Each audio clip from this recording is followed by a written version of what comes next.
প্রথমেই আপনাকে বাংলা সুমন অফিসিয়ালে স্বাগত। আজকে চলে এলাম আবার নতুন একটি ভিডিও নিয়ে।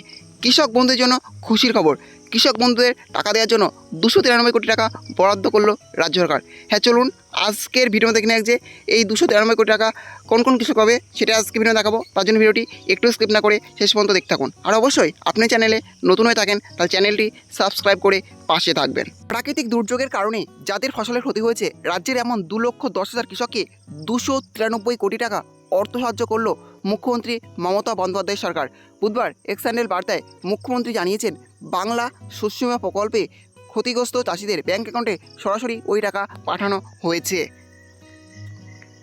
মুখ্যমন্ত্রী এক্স বার্তায় লিখেছেন, আমি ঘোষণা করতে পেরে আনন্দিত যে কৃষক বন্ধু নতুন প্রকল্পের অধীনে রাজ্য জুড়ে 1,05,00,000 কৃষক ও বর্গাদারকে 2,900 কোটি টাকা সহায়তা প্রদান করা ছাড়াও আমরা আজ থেকেই সরাসরি 293 কোটি টাকা অর্থসাহায্য দেওয়া শুরু করেছি আমাদের 2,10,000 কৃষকের ব্যাংক অ্যাকাউন্টে। বর্তমান রবি মরশুমে প্রতিকূল আবহাওয়ার কারণে যাদের ফসলের ক্ষতি হয়েছে, আমাদের বাংলা শস্য বীমা বিএসবি প্রকল্পের অধীনে রাজ্য সরকার ক্ষতিগ্রস্ত পুরো ফসলের জন্য সম্পূর্ণ অর্থসাহায্য দিচ্ছে। এরপরেই মুখ্যমন্ত্রীর মন্তব্য, 2019 সালে চালু হওয়ার পর থেকে ক্ষতিগ্রস্ত 1 কোটি কৃষকের ব্যাংক অ্যাকাউন্টে 3,133 কোটি টাকা পৌঁছেছে।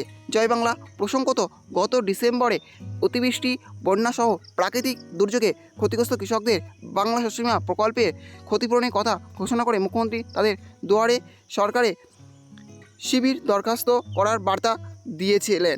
সেই আবেদন বিবেচনা করেই শুরু হয়েছে অর্থসাহায্য দেওয়ার কাজ। তাহলে বুঝতে পারলেন, যাদের ফসলের ক্ষতি হয়েছিল এরকম কৃষকদের কিন্তু বাংলা শস্য বীমা প্রকল্পের জন্য 293 কোটি টাকা বরাদ্দ করা হয়েছে রাজ্য সরকারের তরফ থেকে। সেটা কিন্তু কৃষকরা খুব শীঘ্রই পেয়ে যাবে। অলরেডি সেই টাকা ঢোকার প্রক্রিয়া শুরু হয়ে গেছে। এই ছিল আজকের আপডেট। ভিডিওটি ভালো লেগে থাকলে অবশ্যই লাইক, শেয়ার এবং কমেন্ট করবেন এবং এই নতুন ভিডিও সবাইকে পাওয়ার জন্য চ্যানেলটা অবশ্যই সাবস্ক্রাইব করে রাখবেন।